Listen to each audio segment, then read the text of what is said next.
ድምጻዊትና የዜማ ደራሲ ራሄል ዮሐንስ በተወለደች በ79 ዓመቷ ከዚህ ዓለም በሞት ተለይታለች። አንዱ መርፌ $100 ነው። በዚህ ሶስት ተወግቻለሁ።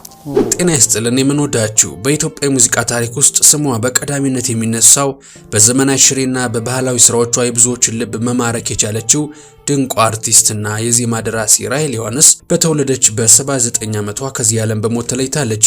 አርቲስቷ ባጋጠማት የጤና እክል ምክንያት በሕክምና ስትረዳ ቆይታ ህይወቷ ማለፉ የተሰማ ሲሆን ይህ አሳዛኝ ዜና መላውን የኪነ ጥበብ አፍቃሪ የሥራ ባልደረቦቿንና አድናቂዎቿን በከባድ ሐዘን ውስጥ ጥሏል። ራሄል ዮሐንስ ለብዙ አስርት ዓመታት በሀገራችን የሙዚቃ ኢንዱስትሪ ውስጥ ደማቅ አሻራ ያሳረፈች በድምፃዊነቷ ብቻ ሳይሆን በግጥምና ዜማ ደራሲነቷም የምትታወቅ የጥበብ ባለሙያ ነበረች። ከኪነ ጥበብ ህይወቷ ባሻገር በታታሪነቷ በጥንካሬዋ እንዲሁም በሆቴልና በመስተንግዶ ዘርፍ ባሳየችው ስኬት የምትደነቅ ብርቱ ሰው ነበረች። ለድምፃዊት ራሄል ዮሐንስ የጥበብ ጉዞ መነሻ የሆነው አስገራሚው አጋጣሚ ምን ነበረ? ከአስተናጋጅነት ተነስታ ሆቴሎችን እስከ መክፈት እንዴት ደረሰች የሚለውን ዝርዝሩን አዘጋጅተንላችኋል። እናንተ ብቻ እንደተለመደው ላይክና ሰብስክራይብ የሚሉ ነጭና ቀይ ቀለሞችን መታ እያደረጋችሁ አብራችሁኝ ጥቂት ስለቁማ። የአርቲስት ራሄል ዮሐንስ የህይወት ጎዳና የጀመረው በመዲናችን አዲስ አበባ ውስጥ ልዩ ስሙ ካሳንቺስ በሚባለው ሰፈር በግቢ ገብርኤል አካባቢ ነበረ። ሚያዝያ 7 ቀን 1939 ዓ.ም ወደዚች ዓለም የተቀላቀለችው ራሄል ለወላጆቿ የበኩር ልጅ ነበረች። የበኩር ልጅነቷ በቤተሰብ ውስጥ ትልቅ ኃላፊነት እንድትሸከም ያደረጋት ሲሆን ከልጅነቷ ጀምሮ ጠንካራና አስተዋይ ልጅ ነበረች። በወቅቱ የነበረውን ባህላዊ የትምህርት ስርዓት መሰረት በማድረግ ራሄል ከታናሽ ወንድሟ ጋር በመሆን ወደ ቄስ ትምህርት ቤት ያመራች ሲሆን ታናሽ ወንድሟ ሌላው በሀገራችን የሙዚቃ ታሪክ ውስጥ ዝነኛ በነበረው ሃና በተሰኘው ዘመን የማይሽረው ስራው የሚታወሰውና የብዙዎችን ልብ የገዛው አንጋፋው ድምፃዊ ሰይፉ ዮሐንስ ነው። ሁለቱ እህትና ወንድማማቾች በቄስ ትምህርት ቤት አብረው በመማር የቄስ ትምህርትን እስከ ዳዊት ድረስ ቆጥረዋል። ይህ የልጅነት መንፈሳዊ ትምህርት በውስጧ ስር ሰዶ የቆየ ሲሆን በእድሜዋ ማምሻ ላይ ለወሰደችው ትልቅ ህይወት ውሳኔም መሰረት እንደነበር ይነገራል። የቄስ ትምህርቷን ካጠናቀቀች በኋላ ዘመናዊውን የአንደኛ ደረጃ ትምህርቷን በአስፋውሰን ትምህርት ቤት በመግባት ተከታተለች። ራሄል ዮሐንስ በወጣትነት እድሜዋ ትልቅ ምኞት ነበራት። እሱም የበረራ አስተናጋጅ በመሆን ዓለምን መዞር ቢሆንም የህይወት አጋጣሚዎች ወደ ሆቴል የመስተንግዶ ዘርፍ መሯትም። የሙያ ጉዞዋን በስልጠና ለመደገፍ በመጀመሪያ በታዋቂው ራስ ሆቴል በመግባት ለ3 ወራት ያህል የአጠቃላይ መስተንግዶ ስልጠናን በብቃት ተከታተለች። በዚህም ሳታበቃ ይበልጥ ልዩ ሙያ ለማግኘት በወቅቱ ስመጥር በነበረው ጊዮን ሆቴል ውስጥ ገብታ የመስተንግዶ ትምህርትን ለ2 ዓመታት በመማር በዲፕሎማ ተመርቃለች። ራሄል በሆቴል መስተንግዶ ስራዋ እጅግ ምስጉን የነበረች ሲሆን በወቅቱ ወደ ኢትዮጵያ የመጡ የነበሩ ታላላቅ የአፍሪካና የዓለም መሪዎችን የማስተናገድ ትልልቅ እድሎችን አግኝታለች።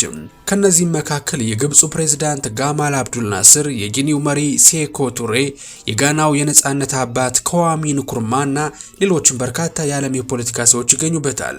በስራዋ ላይ በነበራት ቅልጥፍናና እንግዶችን የመቀበል ጥበብ ከተራ ሰራተኝነት ተነስታ በተለያዩ ታዋቂ ሆቴሎችና ተቋማት ውስጥም በከፍተኛ ኃላፊነት ለመስራት በቅታለች።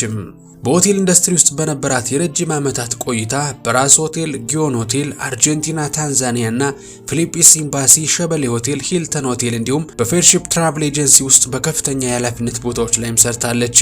በሂደትም ከመቀጠር ወደ መቅጠር ከሰራተኝነት ወደ ጄኔራል ማናጀርነት በመሸጋገር ጽናቷንና የመሪነት ብቃቷን አስመስክራለች። በኋላ ላይ ደግሞ የራሷን አነስተኛ ሆቴል በግሏ በመክፈት አዲስ አበባ ውስጥ የተለያዩ የባህል ምሽት ቤቶችና ሬስቶራንቶችን በማስተዳደር ስኬታማ ሆናለች። በመስተንግዶ ወቅት ስለነበራት የሥራ ሁኔታ ስታስታውስ በየወሩ ከሚከፈላት መደበኛ ደሞዝ ይልቅ በስራዋ ጥራትና ቅልጥፍና ምክንያት ደንበኞቿ የሚሰጧት ቲፕ ይበልጥ እንደነበር ተናግራለች። ራሄል ዮሐንስ በሆቴል ስራዋ ስኬታማ ብትሆንም በውስጡ የተደበቀውና በወንድሟ አማካኝነት በቤተሰብ ውስጥ የነበረው የሙዚቃ ተሰጥኦ ግን አንድ ቀን ብቅ ማለቱ አልቀረም። ወደ ሙዚቃው ዓለም የገባችበት አጋጣሚ ፈጽሞ ያልታሰበ ነበር። በአንድ ወቅት ታዋቂው ድምፃዊ ከተማ መኮንንና ሌሎች በርካታ አንጋፋ የኪነ ጥበብ ሰዎች በራሄል ቤት ተገኝተው ነበር። እዚያ የተዘጋጀውን ምግብ ከተመገቡ በኋላ በጋሽ ከተማ አጋፋሪነት የሙዚቃ ጨዋታውና ቀልዱ ይደራል። ጋሽ ከተማ ማሲንቆን ይዞ መጫወት ሲጀምር ራሄልም ጨዋታውን በመቀበል በደማቅና ማራኪ ድምጿ አብራ ማንጎራጎር ትጀምራለች። ማንጎራጎሯን የሰሙትና በድምጿ ልዩ ዜማና ቅላጼ የተደነቁ እንግዶቿ የምግብ ቤቱንና የሆቴሉን ስራ ለጊዜው ትታ ወደ ሙዚቃው ዓለም እንድትገባና ፕሮፌሽናል ድምፃዊ እንድትሆን በከፍተኛ ሁኔታ ያበረታቷታል።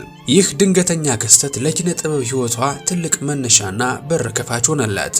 ወደ ሙዚቃው ዓለም በይፋ ከገባች በኋላ በ1970ዎቹ መጀመሪያ አካባቢ አንቺ ባለድር የተሰኘውን የመጀመሪያ የሙዚቃ አልበሟን ከታዋቂው ድምፃዊ ሻምበል በላይነህ ጋር በመሆን በጋራ ወጡ።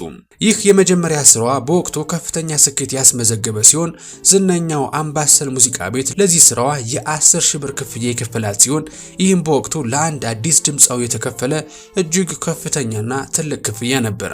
በዚህ ታሪካዊ ካሴት ላይ በግጥም ደራሲነት ዝነኛው ይልማ ገብረአብ እንዲሁም በዜማ ደራሲነት አበበ መለሰ በመሳተፍ ለስራው መሳካት ትልቅ እገዛ አድርገዋል።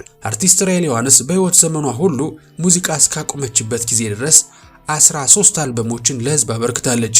ከነዚህም መካከል አራዳ፣ ትዝታ፣ ሀገረ ኢትዮጵያ፣ የወሎ ልጅ፣ ይወደስ ጎንደር፣ ሙሽራ፣ ይዳኘኝ ሰውና አየር ኃይላችን የመሳሰሉት ስራዎቿ በትውልድ ልብ ውስጥ የማይረሱ ነው ተቀርጸዋል። በ1983 ዓ.ም ላይ ከታዋቂዎቹ የሀገር ባህል የሙዚቃ ተጫዋቾች ከባህሩ ቃኝና ከይርጋ ዱባለ ጋር በጥምረት የሰራቻቸው የባህል ሙዚቃ አልበሞች በኢትዮጵያ ህዝብ ዘንድ ከፍተኛ ተወዳጅነትን አትርፈውላታል። በተለይም ሀገር ፍቅር በዓላት በመጡ ቁጥር በተለይማ አዲስ ዓመት ሲመጣ ሶስቱ አንድ ላይ የሚያወጧቸው ካሴቶች በየቤቱና በየመንገዱ እየተደመጡ ለበዓላቱ ልዩ ድምቀት ይሰጡ ነበር።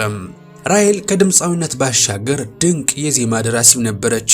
ለዚህም እንደ አብነት የሚጠቀሰው ሚኒሊክ የተሰኘው አልበሟ ሲሆን ይህ ስራ ለንጉሠ ነገሥታት ሚኒሊክ መታሰቢያነት የተሰራ ሲሆን ይህ አልበም እስካሁን ድረስ ከታወቁና ከሚደነቁ ስራዎቿ መካከል አንዱ ነው። በተጨማሪም ጀግናው ሰራዊትና የታዋቂዋን አርቲስት አስናቀች ወርቁን ስራ በራሷ አዲስ ዜማ ያደሰችበት እንደ ኢየሩሳሌም የተሰኘው የዜማ ድርሰቷ በምሳሌነት የሚጠቀሱ የጥበብ ውጤቶቿ ናቸው። የሙዚቃ ጉዞዋን ያጠናቀቀችበት የመጨረሻ የጥበብ ስራዋ ደግሞ በያሬድ ተፈራ የተቀናበረው ዘና በል የተሰኘ አልበሟ ነበረ። አርቲስት ራሔል ዮሐንስ በንግድ ዓለምና በሙዚቃው ዓለም ካገኘችው ስኬት በተጨማሪ በግል ሕይወቷ ልጆቿን በስነ ምግባር ለማሳደግ ቀን ከሌት የምትተጋ ጠንካራ እናት ነበረች። ራሔል የሁለት ወንድና የአራት ሴት ልጆች እናት የነበረች ሲሆን በህይወት ዘመኗ በርካታ የልጅ ልጆችንም ለማየትና ለመሳም በቅታለች።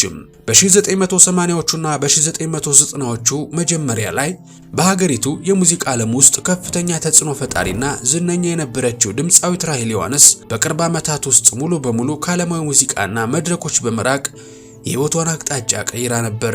በአንድ ወቅት በአንድ ቤተክርስቲያን መንፈሳዊ ጉዞ ላይ የተመለከቷት የዓይን እማኞች እንደተናገሩት ራሔል ከመድረክና ከዘፈን ዓለም ጠፍታ የት እንዳለች ግራ ለገባቸው ማምሻ ዕድሜዋን ሙሉ በሙሉ ለሃይማኖቷ በመስጠት ህይወቷን ለመንፈሳዊ አገልግሎት መስጠቷን ተናግረው ነበር።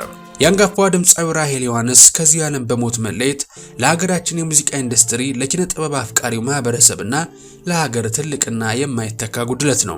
እሷ በስራዎቿ የዘራችው የጥበብ ፍሬ፣ በትውልዶች ልብ ውስጥ የገነባችው የትዝታ ድልድይና ያሳየችው ጽናት ሁልጊዜም በታሪክ ሲታወስ ይኖራል። ለአንጋፋዋ ድምፃዊ ራሔል ዮሐንስ ቤተሰቦች፣ ለልጆቿና ለልጅ ልጆቿ፣ ለወዳጅ ዘመዶቿ እንዲሁም ለመላው የጥበብ አፍቃሪያን በሙሉ ከልብ የመነጨ መጽናናት እንመኛለን። የምንወዳችሁ ተመልካቾቻችን ጥንቅራችን እስከ ማብቂያው ስለታደማችሁልን እንደተለመደው ላቅ ያለ ልባዊ ምስጋና እንጀባ እያልኳችሁ ቪዲዮውን ከወደዳችሁት ላይክ ማድረጋችሁ እንዳትረሱን፣ እንዲሁም የአንጋፋዋን ድምፃዊት ራሔል ዮሐንስን ነፍስ ይማር እያላችሁ ቀና መልእክታችሁን ብታሰፍሩልን እንወዳለን። እንደዚህ ያለ ወቅታዊና ትኩስ መረጃዎች ደግሞ በየጊዜው እንዲደርሷችሁ ኢትዮ ቱሪዝም ሰብስክራይብ በማድረግ ቤተሰብ እንድትሆኑ እየጋበዝኳችሁ በቀጣይ በሌላ ጥንቅር እስከምንገናኝ ሰላማችሁ ብዝት ይበለልኝ።